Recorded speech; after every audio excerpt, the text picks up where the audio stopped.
You probably think that this is a really good position to finish rear naked chokes, but it is far from the best position. Because look, if I can't get the choke, I'm just annoying this guy with ground and pound. Whereas if I have this guy belly down and flattened out,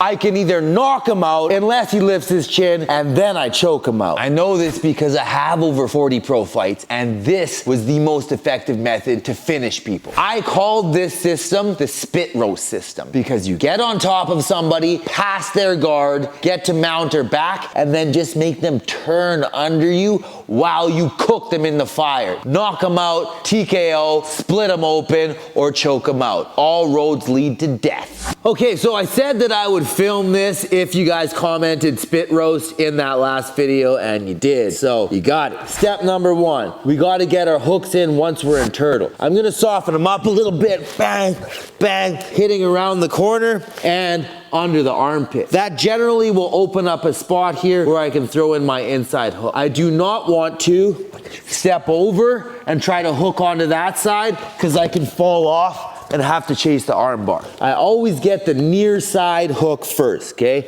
Damage, damage, and now I'm gonna slide this leg in like so and across. You can see my leg is hooking over his leg. This is important just because if he tips up and gets to like a 4-point position, I wanna be able to still stay on board, so I need like a short hook and a long hook. First, we put in that near side hook as a long hook. The other side is gonna become the short hook. So I've got my long hook in here, I step over and I go short hook. But before the guy has the opportunity to tip me off and post up like that, before he does that, I'm gonna flatten him out. This needs to happen while he's still on his elbows. So I'm gonna get double underhook control. And now that I have double underhooks, I'm gonna go belly down and I'm gonna walk my legs back one at a time.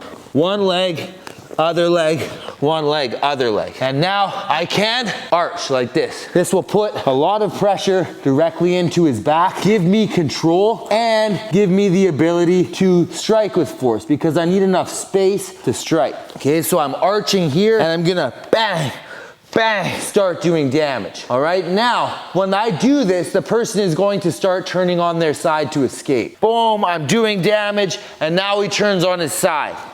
When he turns on his side, his next move would be to need an elbow escape, right? Yeah, he wants to slide that leg under, get into a half guard type situation. So that's the next thing we're gonna shut down. As he's turning on his side, my knees are gonna come up, and I'm gonna do something that I call ramping the foot. Like this.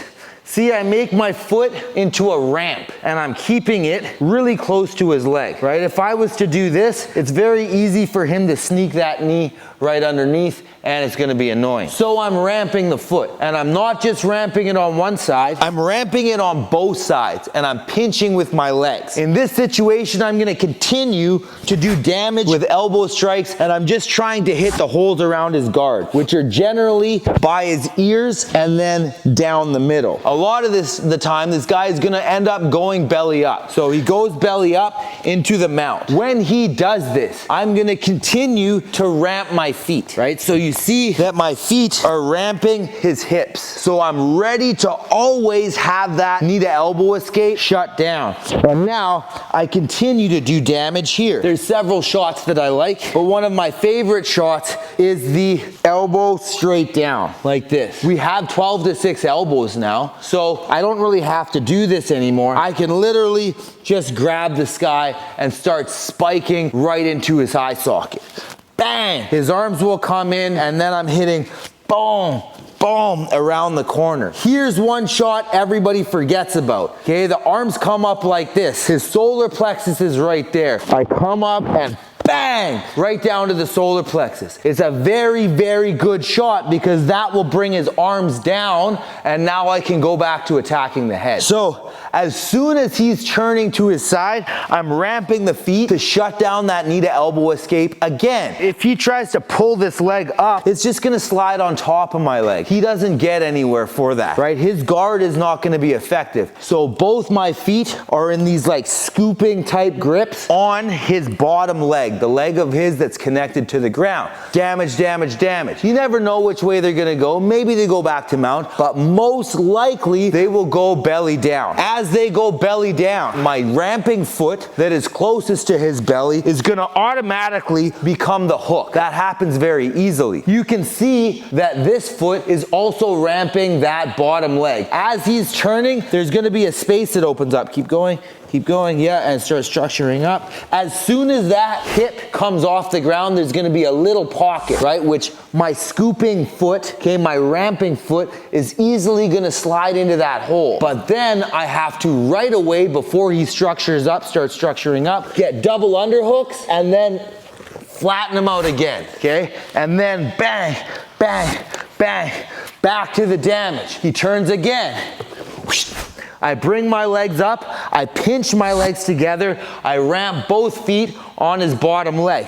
Damage, damage, damage, damage, damage, bang, bang, bang. After this guy does this a few times, he's going to get quite tired and also quite flustered. He's gonna be like redlining himself to start getting out, and he's gonna start forgetting that the choke is a big threat. Almost every time that I have run this system, the person will eventually give up their neck. They're sick of getting hit, and they know that if they go face down, belly down, that I can't punch them in the face anymore. They go and they spin, bang, bang, I'm hurting him, I'm hurting him. Yeah, he structures up, I thread the needle, double underhooks right away, and boom, flat again. And now, damage, damage, damage. He's protecting his head, but he knows he's gonna die here, so he's gonna start throwing caution to the wind and try to get up. Try to get up. Okay, you see, as soon as he tries to get up, his head comes up first, and then that's it. Game over. So he goes and he tries to get up. He's gonna lift his head. Go ahead, try to get up, try to get up. Boom! As he lifts his head, I'm going under the chin. But my head is up because I'm talking to the camera. I don't actually want to be up here unless I'm doing damage. If I'm actually attacking the choke, try to get up. Okay, I'm gonna start bringing my head back to here because this is the ideal position for the choke. And now, as I bring that through, this becomes very over very quickly. You can use your classical rear naked choke for this. It works very well. Sometimes I would do that, but what's actually faster is a ghetto choke. My ghetto choke is not like this. This is our rear naked choke. My ghetto choke is a palm to palm variation. As he's popping his head up, I'm sliding that wrist and forearm across his neck, but I don't bring it all the way through so that my bicep is on his carotid. This is a carotid choke. I'm actually finishing a trachea choke. I slide it across like this. I brace my head against his head so it's backstop. I go palm to palm and I put this elbow behind his back. Okay, and now I'm not pulling this way. I'm pulling like this, which is hard to see. What I'm doing is I'm pulling this hand like this.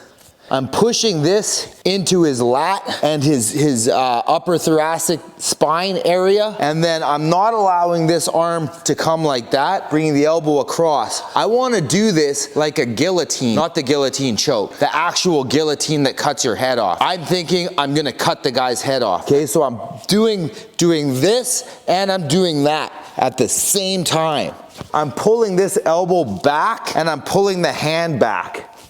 So the whole thing is going right through his head. I have the arm like this, I'm grabbing like this, my head is bracing, and my shoulder is bracing the back of his head. And now I'm pushing this elbow into his back, which will pull my hand this way, but I also use my rhomboid on the other side to pull my elbow back on the other side.